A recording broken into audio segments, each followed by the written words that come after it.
So Pokemon Advanced Generation really does not get the credit and love that it deserves. I see so much slander towards this series and not that much respect, let's be honest. But I actually have been rewatching it and it set the trend for so many things going forward in the series, and it's actually pretty underrated in my opinion. So I just want to talk about why I love this series so much. It's not my favourite, and I don't think it is many people's favourites. It might be some people's favourites, but it definitely holds a very close place in my heart because it was based obviously on Ruby, Sapphire, Emerald, which were actually the first Pokemon games that I owned. I did play Gold and Silver and I think Red and Blue, but I actually first owned the Game Boy Advance SP, the flip one, with Ruby, Sapphire, and then later Emerald. So this series has so much nostalgia for me, but it's actually really good in my opinion. I think it does suffer from some of that samey feel. Adventure of the Week, Team Rocket are going to show up and every episode and we're just going to have to deal with them. But there's so much more to it. They really set the standard for the series going forward. Obviously, it was acting as kind of a reset for Ash as he left all of his Pokemon at the lab, but he wanted to start fresh with new Pokemon. But one thing I appreciated about this was he didn't just forget that them Pokemon existed like certain other series, XY, but he was constantly like referencing them, like, oh, I wish I had Bayleaf in this situation, or even the episode where he randomly brought Bulbasaur back just because May also caught a Bulbasaur. And there's all these little references that we have, and even appearances where he goes back to the lab. I mean, he had a manageable amount of Pokemon at this point, so it was pretty easy to do that.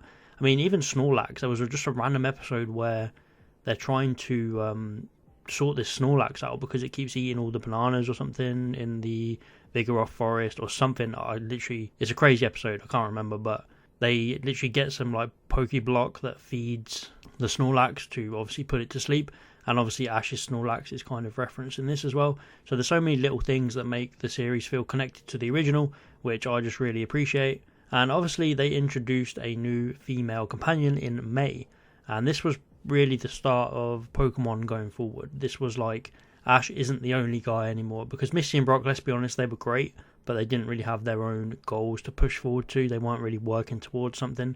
But when they bring in May, she is working towards contests. She needs 5 ribbons. She has an actual goal that she's pursuing, and she is going to make it to the Grand Festival. So just having her around and having that other companion that is also working towards a goal, so we have more time to focus on that, her training, her rivals, and developing her Pokemon, her team.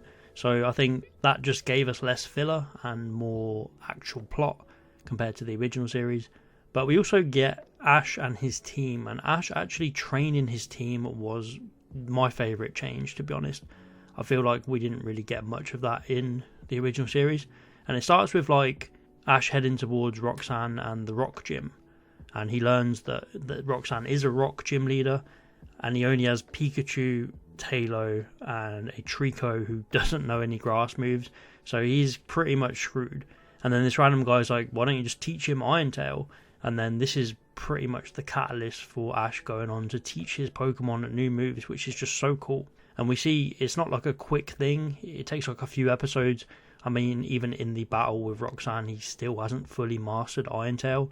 But I just loved how they introduced this in the Advanced Generation. I know it's such a simple thing that should be in Pokemon anyway, but the original series didn't really do this. And then the Advanced Generation brought it in, and it was improved upon in Diamond and Pearl.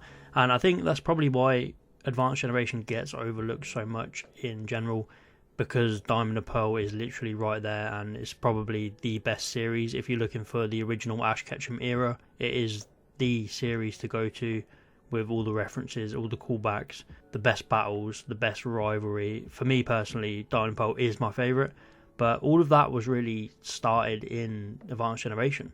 I think it pushed them in such a good direction to improve. It's literally the classic saying, Advanced Generation walked so Diamond and Pearl could run. And it's the same for May and her contests. I mean, a lot of the time I was frustrated by May's contests because so many of them, she'll just be getting battered. She'll be getting beat, attack after attack after attack, and then they don't show the points, and then she'll just do like the simplest of comebacks, and everyone's like, whoa, that's crazy, and then she literally has more points than the opponent, which I just never understood. So I don't think they quite perfected the contests in Advanced Generation. But again, this was improved in Diamond and Pearl. Diamond and Pearl has some fantastic contests, but it really changed the direction of the Pokemon anime as a whole, with just everything from Ash's gym battles being so much better. I mean, Johto did have some great gym battles. I feel like that is also overlooked, but Hoenn had some good ones too, other than Watson. But it changed everything for the Pokemon anime, and it gave Ash a new purpose, new teams, just new things to do. I mean, Pokeringer was introduced in Advanced Generation. I know it's just a one-off episode, but this is literally so popular and it's a staple for the anime. And then again, surprise, surprise, Diamond and Pearl brought Pokeringer back because it was so popular and so good. And they even copied the evolution method where Tato evolved into Swellow, and they used it for Staraptor's evolution. And I'm not saying Advanced Generation is perfect by any means, because there is a lot of problems. I mean, the evil teams, again, not great, but you got to give them some credit because once again they introduced something new. It wasn't just Team Rocket again, it was Team Magma and Aqua, and they set up the ongoing plot of the evil team and their threat, which Diamond and Pearl carried on to do even better once again.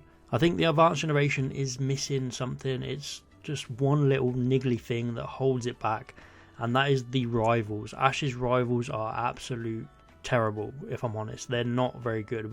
Morrison, I mean, he's good as a one-off, the same with Tyson, but these are characters that were introduced just before the league. Morrison was shown once before he appeared at the league, and the Hoenn League in general is not my favourite of the leagues. There is some good battle action. I like how Ash uses his teams, how he rotates, how we see his new 6 Pokemon from Hoenn in action, how we see the training of Snorunt, especially. I really like Snorunt's late involvement in the series where Ash is teaching it Ice Beam, and eventually he learns it and evolves into Glalie, and he becomes an absolute powerhouse in the league. But the main treatment of Ash and his rivals wasn't very great. I feel like they wanted to really focus on May's rivals, because May's rivals were incredible. Drew is basically a rip-off of Gary, but different and done really well. And then Harley, just a complete new sort of character, which is also done really well.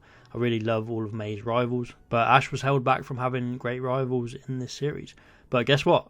Diamond and Pearl came in and saved us again by giving us Barry, Paul, literally all of the fantastic rivals, and making up for it, and even giving Dawn great rivals as well in Zoe and Ursula and all the rest. So I just want to say the Advanced Generation is slept on. People need to put some respect on its name. It might not be the greatest series in the world, but it definitely set the groundwork for so many things that came in the Pokemon anime. And I'm not going to talk about Battle Frontier because I feel like that is respected way more than the actual Hoenn portion of the series. I feel like people just say, oh yeah, Hoenn was terrible, but Battle Frontier saved it, which is just disrespectful and not true. So let me know what you think about the Advanced Generation. Get some AG love going in the comments. Please like and subscribe if you enjoyed, and I'll see you next time.